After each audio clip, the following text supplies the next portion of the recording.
वर्ग 6 के मेरे प्यारे बच्चों, आप लोगों को सुप्रभात। मैं पवन सर आप लोगों को आज आपके हिंदी पाठ्य पुस्तक बसंत भाग 1 के पाठ संख्या 5 पढ़ाने जा रहा हूं, जिसका शीर्षक है अक्षरों का महत्व। ध्यान दें मेरे प्यारे बच्चों, जिस पाठ को आज हम लोग पढ़ने जा रहे हैं और हम आपको पढ़ाने जा रहे हैं, उसका शीर्षक है अक्षरों का महत्व और इसके रचनाकार है गुणाकर मूले। मेरे प्यारे बच्चों, इस पाठ को शुरू करने से पहले मैं आप लोगों को इस पाठ में आए कुछ कठिन शब्द के बारे में बता दूं, जिसमें सबसे पहला है प्राग ऐतिहासिक। इस शब्द का अर्थ होता है लिखित इतिहास से पहले।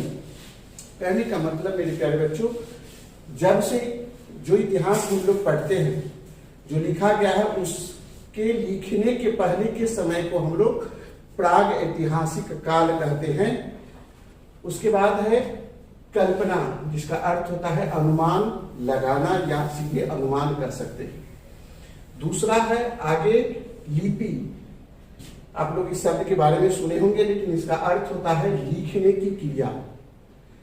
तीसरा है आगे मुश्किल, जिसका अर्थ कठिन होता है। मेरे प्यारे बच्चों ध्यान देंगे, आप लोग भी आप अपने अपने पाठ पुस्तक निकालेंगे और पाठ संख्या 5 निकाल के ध्यान पूर्वक देखेंगे। मैं इस पाठ को प्रत्येक गद्यांश को पढ़ के अपनी भाषा में समझाने का प्रयास करूंगा या समझाऊंगा। आप लोग ध्यान से सुनेंगे। जो भी कोई कठिनाई इसके अंदर से आएगा, वह जब हम लोग एक दूसरे से क्लास में होंगे, वहां पर उसका जो है से हल किया जाएगा। लेकिन यहां ध्यान देंगे मेरे प्यारे बच्चों, अक्षरों का महत्व। जैसे कि हम लोग जानते हैं, हमारे जीवन में बहुत सारे ऐसी चीज है जिसकी महत्ता हमारे जीवन के लिए बहुत बड़ा योगदान होता है। जैसे अगर जल नहीं हो तो भी हम जी नहीं सकते हैं, हवा नहीं हो तो भी हम लोग जी नहीं सकते हैं, भोजन अगर नहीं मिले तो भी हम लोग जी नहीं सकते हैं। ठीक उसी प्रकार मानव के जीवन में जब अक्षरों का निर्माण हुआ, या अक्षरों का ऐसे कहे कि अक्षरों का महत्व बड़ा महत्वपूर्ण है, जिसके माध्यम से एक मानव अपने विचार को दूसरे मानव के बीच रखता है या आदान प्रदान करता है। ध्यान दें मेरे प्यारे बच्चों, अब हम पाठ की ओर चलते हैं। अक्षरों की कहानी, जिस प्रकार इस पाठ का शीर्षक है, ठीक उसका पहला पंक्ति भी इसी प्रकार है, अक्षरों की कहानी। यह पुस्तक अक्षरों से बनी है। सारी पुस्तकें अक्षरों से बनी है। तरह तरह की पुस्तकें, तरह तरह के अक्षर। कहने का मतलब है मेरे प्यारे बच्चों, अब हम लोग पढ़ रहे हैं अक्षरों की कहानी। आप देखे होंगे आपके पास जो बुक है, जो किताबें हैं, उसमें भी लिखा हुआ जो बात है, जो बात कही गई है, लिखी गई है, वह एक अक्षर के माध्यम से लिखा गया है, अक्षर के सहारे लिखा गया है। और आप देखते होंगे कि हर एक भाषा का एक अलग अलग किताब होता है और उसमें भी अक्षर का प्रयोग किया जाता है, वह उस भाषा का अक्षर होता है। जितने भी किताबें हैं, जितने भी पुस्तकें हैं, आप अपने जीवन काल में जितने पुस्तक को पढ़ेंगे, उसमें केवल अक्षरों से ही लिखा गया होगा और बिना अक्षर के किताब की कल्पना करना कोई सत्य है। मेरे प्यारे बच्चों, आप अक्षर के बिना अगर किसी पुस्तक की कल्पना करते हैं तो यह संभव नहीं है। आगे देखिए, दुनिया में दुनिया में अब तक करोड़ों पुस्तकें छप चुकी है, हजारों पुस्तकें रोज छपती है। तरह तरह के अक्षरों में हजारों की तादाद में रोज ही समाचार पत्र छपते रहते हैं। इन सबके मूल में है अक्षर। यह कल्पना भी नहीं कर सकते कि यदि आदमी अक्षरों को न जानता तो आज इस दुनिया का क्या हाल होता। देखिए मेरे प्यारे बच्चों, अब तक अगर हम सोचें कि अब तक कितनी किताबें छप गए होंगे, अगर छपे होंगे तो वह उसमें अक्षर ही छपे होंगे जिसे हम लोग पढ़ेंगे या कोई पढ़े।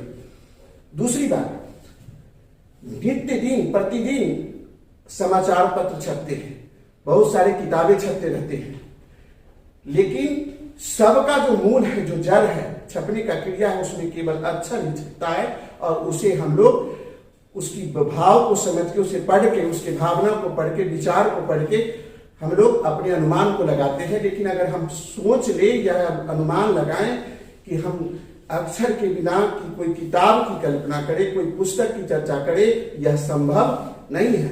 अगर यह भी बात है, अगर यह अक्षर का निर्माण नहीं होता तो हमारी मानव सभ्यता आज जिस जगह पर है वह उस जगह पर नहीं होता। आगे देखिए मेरे प्यारे बच्चों, कोई कह सकता है कि हम अक्षरों को अनादिकाल से जानते हैं, अक्षरों का ज्ञान हमें किसी ईश्वर से मिला है। पुराने जमाने के लोग सचमुच ही सोचते हैं कि अक्षरों की खोज ईश्वर ने की है, पर आज हम जानते हैं कि अक्षरों की खोज की ईश्वर ने नहीं बल्कि स्वयं आदमी ने की। अब तो हम यह भी जानते हैं कि किन अक्षरों का खोज किस देश में किस समय हुई। मेरे प्यारे बच्चों, बहुत अच्छा गद्यांश है, ध्यान दें। पुराने जमाने में जब लोगों को इतना शिक्षा नहीं था, हमारे गांव में, गांव के बारे में भी सब सोचेंगे तो हमारे गांव में बहुत कम पढ़े लिखे लोग थे, या हम लोग भी अपने पूर्वजों से पढ़े हैं या सीखे हैं कि अक्षरों का निर्माण भगवान ने किया है। ऐसे हम जा कहे कि कुछ इस संसार में जो कुछ भी घटित होता है, जो कुछ भी निर्माण होता है, वह बिना ईश्वर की कृपा से नहीं होता है, यह निश्चित बात है, यह संभव है। लेकिन अब जब हम अक्षरों का निर्माण के बारे में जब पढ़ते हैं या अक्षर के इतिहास के बारे में जानते हैं तो लोगों और विद्वानों का कहना है कि पूर्व काल में, यानी आज से कुछ साल पहले, कुछ साल नहीं बहुत साल पहले, अक्षरों का निर्माण मनुष्य ने ही किया। और उसके बाद यह भी अब जानने लगे हैं कि किस अक्षर का निर्माण कहां और किसने किया। आगे देखिए, हमारी यह धरती लगभग 5 अरब वर्ष साल पुरानी है। 2-3 अरब साल तक इस धरती पर किसी प्रकार के जीव जंतु नहीं थे। फिर करोड़ों साल तक केवल जानवरों और वनस्पतियों का ही इस धरती पर राज रहा। आदमी ने इस धरती पर कोई 5 लाख साल पहले जन्म लिया, धीरे धीरे उसका विकास हुआ। अब देखिए, हम लोग क्या करते हैं, अब जानते हैं, क्या बात जानना है वह उस अक्षर के माध्यम से, उस किताब के माध्यम से जो अक्षर के सहारे, अक्षर के मूल रूप से लिखा गया है।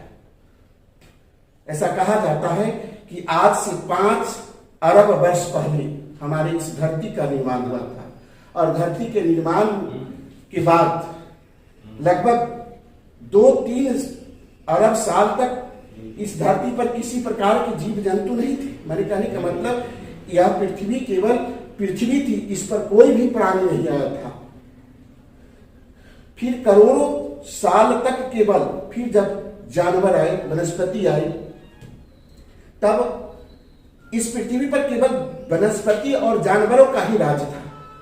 जैसे कि आप लोग जानते होंगे कि आपके एसएसटी के जो शिक्षक हैं वह पढ़ाते इतिहास के बारे में कि आज से 200 साल पहले हमारे देश पर अंग्रेजों का शासन था, मुगलों का शासन था, बहुत सारे ऐसे थे, हमारे देश को गुलाम बनाया, उस पर राज किया। ठीक उसी प्रकार इस धरती पर भी आज से 2 अरब वर्ष पहले, 3 अरब वर्ष पहले यह कल्पना करे या लिखा हुआ मिलता हो तो पढ़े, तो यह लिखा हुआ मिलता है कि 2 अरब वर्ष पहले तक इस धरती पर केवल वनस्पति और जीव जंतु का ही साम्राज्य था। बाद में इस धरती पर मनुष्य आया। मनुष्य को आने के बाद फिर यह धरती पर मनुष्य अपना विकास कर्म शुरू किया, और वह धीरे धीरे विकास करते करते आज हम मानव यहां तक आ गए हैं। कोई 10,000 साल पहले आदमी ने गांव को बसाना शुरू किया। वह खेती करने लगा, वह पत्थरों के औजारों का इस्तेमाल करता था। फिर उसने तांबे और कांसे के भी औजार बनाए। प्रागैतिहासिक मानव ने सबसे पहले चित्रों के जरिए अपने भाव व्यक्त किया, जैसे पशु पक्षियों आदमियों आदि के चित्र। इन चित्र संकेतों से बाद में भाव संकेत अस्तित्व में आया। जैसे एक छोटे वृत्त की चहुओर किरणें को घोतक रेखाएं खींचने पर वह सूर्य का चित्र बन जाता था, बाद में यही चित्र ताप और धूप का द्योतक बन गया। इसी तरह अनेक भाव संकेत अस्तित्व में आए। मेरे प्यारे बच्चों, यह बात जो इस गद्यांश में लिखा गया है वह प्रागैतिहासिक काल, यानी कि मतलब जब हमारे पास लिखित कोई इतिहास नहीं था उस समय के पहले की बात है। जब अक्षरों का निर्माण नहीं हुआ था तो लोग क्या करते थे, अपने भाव को, अपने विचार को आदान प्रदान करने के लिए तो इशारा किया करते थे। लेकिन वह इशारा भी उस समय उनके लिए एक अक्षर का माध्यम था, अपने भाव, अपने विचार को आदान प्रदान करने की एक माध्यम था। फिर चित्र के सहारे लोग अपने विचार को प्रकट करने लगे। चित्र मन कहने का मतलब यहां पर लिखा हुआ है, ध्यान दे, चित्र संकेतों से बाद में भाव संकेत का अस्तित्व है। और उस समय लोग क्या करते थे, किसी चीज को बताना है तो क्या करते थे, चित्र बना देते। जैसे सूर्य के चित्र के बारे में चर्चा करते, सूर्य की जानकारी लेना है तो एक गोलाकार वृत्त बना देते थे और कहते थे कि यह सूर्य का चित्र है। फिर अपने मनुष्य, यह हम लोग जानते हैं कि मनुष्य हमेशा कुछ न कुछ करने के लिए प्रेरित होता है, सोचता है। ठीक उसी प्रकार इस चित्र संकेत के बाद इशारा देना शुरू कर दिया, अपने कुछ ऐसे इशारा करने लगे। कहने का मतलब इशारा करने के अस्तित्व में आए, अपने भाव को, विचार को आदान प्रदान करने के लिए इशारे को अस्तित्व में लाए। मेरे प्यारे बच्चों, अब आगे देखेंगे। तब जाकर काफी बाद में आदमी इन्हें अक्षरों की खोज की। अक्षरों की खोज के सिलसिला को शुरू हुए मुश्किल से 6000 साल हुए हैं, केवल 6000 साल। मेरे प्यारे बच्चों, सबसे पहले हम लोगों ने इसके पहले पढ़ा कि लोग पहले क्या करते थे, अगर अपने भाव को, विचार को अगर किसी को दिखाना है, बताना है, समझाना है तो चित्र बना के करते थे। उसके बाद भाव के द्वारा अपने विचार को आदान प्रदान करते थे। जब मनुष्य और आगे बढ़ा, अपने आप में विकास किया, तो उन्होंने अक्षरों की खोज करना शुरू कर दी और अक्षरों का निर्माण किए। तो कहा जाता है, या इस किताब में भी लिखा हुआ है कि अक्षरों का निर्माण लगभग आज से 6000 वर्ष पहले हुआ था, या ऐसे कह सकते हैं कि अक्षर निर्माण का इतिहास लगभग आज से 6000 वर्ष पहले की है। आगे अगर आपके पास प्रश्न आता है कि अक्षरों का निर्माण आज से कितने साल वर्ष पूर्व हुआ था, तो ऐसे आप लिख सकते हैं लगभग 6000 वर्ष पहले। आगे देखिए, अक्षरों की खोज के साथ एक नया युग का शुरुआत हुआ। आदमी अपने विचार और अपने हिसाब किताब को लिख कर रखने लगे। तब से मानव को शब कहा जाने लगा। आदमी ने जब से लिखना शुरू किया तब से इतिहास आरंभ हुआ। मेरे प्यारे बच्चों, जब यह अक्षर का निर्माण हो गया तब हम मानव सभ्य कहलाने लगे। कहने का मतलब होशियार कह सकते हैं इसको। जब यह अक्षर का निर्माण हो गया तो लोग अपना हिसाब किताब चाहे जिस प्रकार का हो, या अपनी भावना को, अपने विचार को लिख कर एक दूसरे से या बोल के करने लगे आदान प्रदान। और अक्षरों के निर्माण के बाद ही हम मानव सब हुए, यानी होशियार हुए, कुछ करने लायक हो गए, ऐसा कह सकते हैं। फिर आगे देखिए, और हमारा इतिहास भी इसी तरह से शुरू हुआ। किसी भी कौम या देश का इतिहास तब से शुरू होता है जब से आदमी के लिखे हुए लेख मिलने लग जाते हैं। इस प्रकार इतिहास को शुरू हुआ मुश्किल से 6000 साल हुए है। उसके पहले के काल को प्राग ऐतिहासिक काल, यानी इतिहास के पहले का काल कहते हैं। कहने का मतलब है मेरे प्यारे बच्चों, जब हमारे जो शोधकर्ता होते हैं, अभी आज आधुनिक समय में वह शोध करते हैं, विभिन्न प्रकार के खोज करते हैं। खोज करने पर उन्हें इस बात को मालूम चलता है कि यह अक्षर या यह समाज, यह वस्तु उस समय का है, इतने साल का है। लेकिन जब से अक्षर का निर्माण हुआ तब से इतिहास शुरू हो गया, चाहे वह किसी देश का हो या किसी भी जाति का हो। इससे कोई मतलब नहीं है कि उसके पहले कैसा था, लेकिन जब लिखना शुरू हुआ उसके बाद इतिहास शुरू हुआ और उसके पहले का जो समय हुआ, ये लिखने के पहले, जब से लिखा गया तब से हम लोगों के पास इतिहास है, या उसके समय ऐसा कह सकते हैं लगभग 6000 वर्ष पहले की बात है। और उस 6000 वर्ष पहले की बात की से पहले की बात आती है तो वह प्राग ऐतिहासिक काल कह सकते हैं या कहते हैं। यानी कि जब से मेरा इतिहास लिखाया है वह अभी आधुनिक काल होता है, या कहने का मतलब सभ्य समाज का शुरुआत होता है, उसके बाद उसके पहले का समय प्राग ऐतिहासिक काल कहलाता है। आगे देखिए, अतः हम देखते हैं कि यदि आदमी अक्षरों का खोज नहीं करता तो आज हम इतिहास को न जान पाते। हम यह न जान पाते कि पिछले कुछ हजारों साल में आदमी किस प्रकार रहता था, क्या क्या सोचता था, कौन कौन राजा हुए इत्यादि। अक्षरों की खोज मनुष्य की सबसे बड़ी खोज। अक्षरों की खोज करने के बाद ही मनुष्य अपने विचारों को लिख कर रखने लगे। इस प्रकार एक पीढ़ी के ज्ञान का इस्तेमाल दूसरी पीढ़ी करने लगे। अक्षरों के खोज करने के बाद पिछले 6000 साल में मानव जाति का तेजी से विकास हुआ।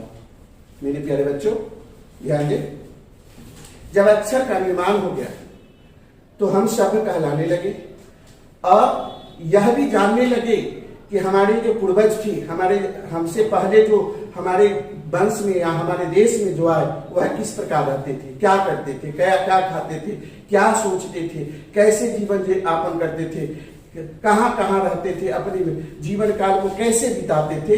यह सब संभव तब हो गया, यह सब बातों की जानकारी हमें तब प्राप्त हुआ जब यह अक्षर का निर्माण हम मानवों ने किया या हम मानवों द्वारा नहीं हुआ। तो अक्षर के निर्माण होने के बाद मानव समाज में, मानव में इस प्रकार का विकास हुआ। जो सोचना है, जहां तक हम लोग आए हैं, यह भी एक सोच है। मेरे प्यारे बच्चों, अंत में यह महत्व है अक्षरों का और उससे बनी हुई लिपियों का।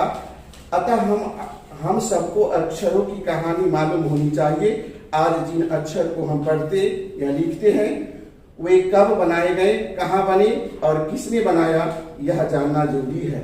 मेरे प्यारे बच्चों, अंत में हम आपको बता दें, अंतिम गद्यांश है कि हमें हर चीज को जानना चाहिए और उसके साथ साथ यह भी जानना चाहिए कि हम जो पढ़ते हैं वह अक्षर किसने बनाया, कब बना, कहाँ बनाया और कौन कौन से अक्षर का निर्माण किया, इसकी जानकारी हमें रखना होगा, हमें जानना चाहिए। आप सब कुछ जानते, आपको सब हर किसी तरह की बात को जानकारी रखना होगा।